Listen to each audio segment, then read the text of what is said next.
तो हाईकोर्ट की वरिष्ठ अधिवक्ता हैं, बिल्कुल मैडम बताएंगी, कानूनी तौर पर पहलू बताएंगी कि क्या उस पर फायदे क्या नुकसान। मैडम क्या इसका किस तरीके का उपयोग आम जनमानस के हित के लिए हो सकता है, इस पर थोड़ी सी रोशनी डालिए। देखिए, यूनिफॉर्म सिविल कोड की जो बात हो रही है, ये बात नई बात नहीं है।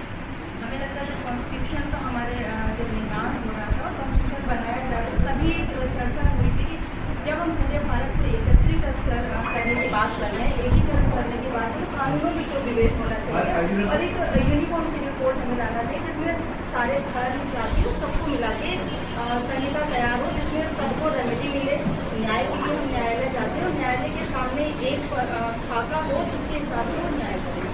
लेकिन उस समय भी बहुत सारी विषमताएं हमारे सामने थी और ये हुआ जैसे लगता था कि आज चीज़ें उनके सामने आती, उस समय भी यही हुआ।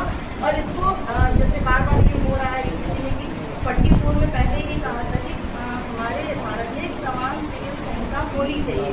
भारत एक है, नागरिक हम भारत के हैं, लेकिन हम जब न्याय के लिए जाते हैं तो हमें पर्सनल लॉ की बहुत सारी दीवारों को लांघना पड़ता है और उसको लांघने के चक्कर में न्यायालय संपूर्ण न्याय नहीं कर पाता है।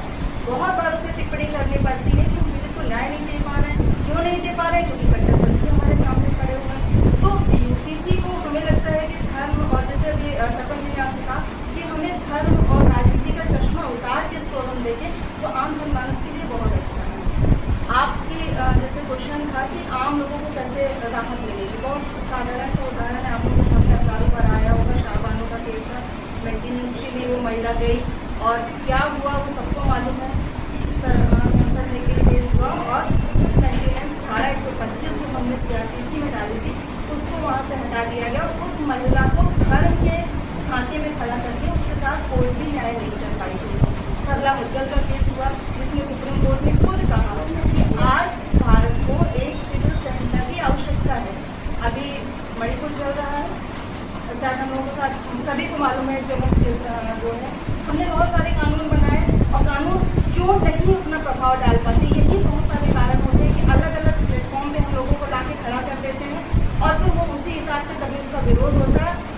सती प्रथा जब हमने खत्म की थी तभी विरोध हुआ था, हमने उसको कानून लाया, लाने के बाद में उसको रेगुलाइज करा। कानून का सबसे बड़ा काम होता है लागू होने के बाद में इंफॉर्मेशन कैसे हो रहा है, उसका इम्प्लीमेंटेशन कैसे हो रहा है, तो वो बहुत ज़रूरी होता है। यहाँ से हर व्यक्ति को लाभ होगा क्योंकि व्यक्ति पहले भारतीय है, उसके बाद में किसी धर्म का है, जाति का है, मजहब का है, उसके बाद में कट आएगा, तो सबको लाभ होगा और न्यायालय को भी बहुत सुविधा होगी कि वो उसको अपने हिसाब से न्याय दे पाएगा।